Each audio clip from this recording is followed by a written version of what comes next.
Bharat Ratna doctor Babasaheb आंबेडकरांचा Bharat Ratna doctor Babasaheb आंबेडकरांचा किशोरभाई आकाशवाद आलेले आदरणीय डॉक्टर धात्रक साहेब असतील, भोसले साहेब असतील, आपण सर्वांनी गेल्या 2 दिवसाच्या या महिन्यामध्ये कारण 4 तारखेला हा कार्यक्रम पर्यंत काल होणार होता, पण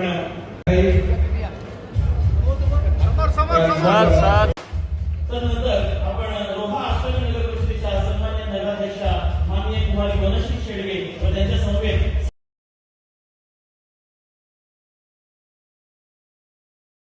माजी किशोर बेग साहेब यांचं या ठिकाणी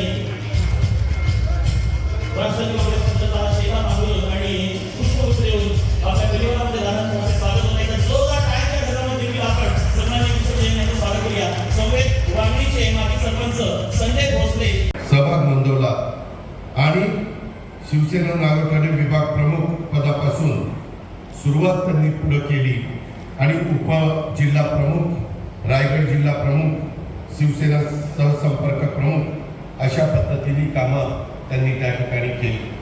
ती पदं भूषवली. 1995ला ते रोहा तालुक्याचे संजय गांधी निराधारचे अध्यक्ष झाले, दिशा समितीचे सदस्य होते, डीपीडीसीचे सदस्य होते आणि 2014ला त्यांनी पेठ विधानसभा देखील लढवली.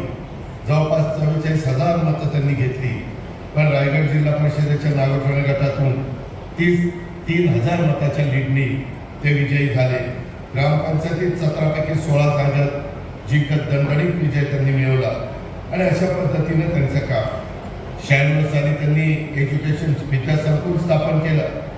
गेल्या 29 वर्षात बघता बघता काळ वेळ पुढे करता थांबत नसतं.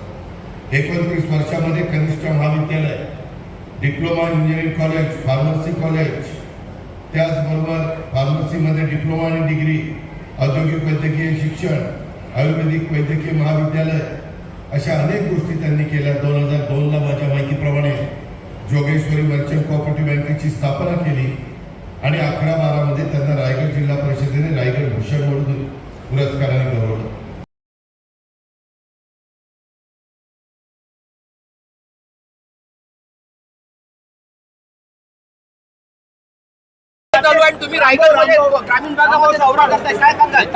काही नाही, आम्हाला सगळीच कामं करावी लागतात. मागे तटकरे साहेबांनी सांगितलं होतं या पक्षप्रवेशाच्या निमित्तानं आणि नवनिर्वाचित नगराध्यक्ष, नगरसेवक, नगरसेविकांच्या सत्कार समारंभाच्या निमित्तानं आलो होतो. मी आत्ता ताबडतोब आता मुंबईला चाललेलो आहे.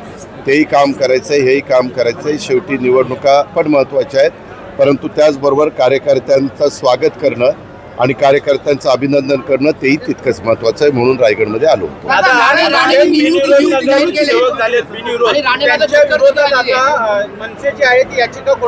का प्रत्येकाला मी मगाशी सांगितलं, संविधानाने प्रत्येकाला अधिकार दिलेला आहे. कुणाला कुठं जायचं आहे ते जाऊ शकतात, तो त्यांचा अधिकार आहे आणि त्याबद्दलची चौकशी करण्याचं काम संबंधित जी कोण एजन्सी आहे किंवा जी कोण संस्था आहे ती त्या ठिकाणी करेल आणि त्याच्यामधनं दूध का दूध, पाणी का पाणी पुढे येईल. युती धर्म फक्त भाजपनीच पाळावा काय? राष्ट्रवादीच्या नेत्यांनी त्यांनी सांगितलेलं बरोबर आहे. सगळ्यांनीच युती धर्म पाळला पाहिजे.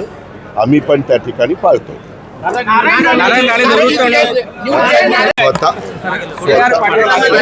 स्वतः नारायणराव राणेंनी आपल्या महाराष्ट्राच्या राजकारणामध्ये अनेक वर्ष काम केलेलं आहे. राज्याचं प्रमुखपद भूषवलं, विरोधी पक्ष नेतेपद भूषवलं, अनेक मंत्रिपदं भूषवली.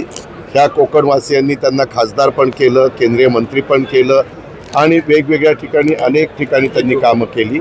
आता त्यांनी त्याबद्दल मला तुम्हीच प्रश्न विचारताय, मला काही त्याच्याबद्दलची माहिती नाही, परंतु माझी भेट झाल्यावर मी त्यांना विचारीन की बाबा का आपण असा निर्णय घेतला. कारण त्यांना जनतेने 5 वर्षाच्या करता खासदार म्हणून निवडून दिलेलं आहे आणि ह्या गोष्टीला फक्त 1.5 वर्ष माझ्या माहितीप्रमाणे झालेलं आहे. पण काय कारण आहे, खरंच ते कशा पद्धतीनं निवृत्ती घेणार आहे, काही तब्येतीचं काही कारण आहे का, आणखीन काही कारण आहे का, बऱ्याचशा आमच्या राजकारणामध्ये काम करणाऱ्या सहकाऱ्यांच्याबद्दल अफवा पण उठवल्या जातात.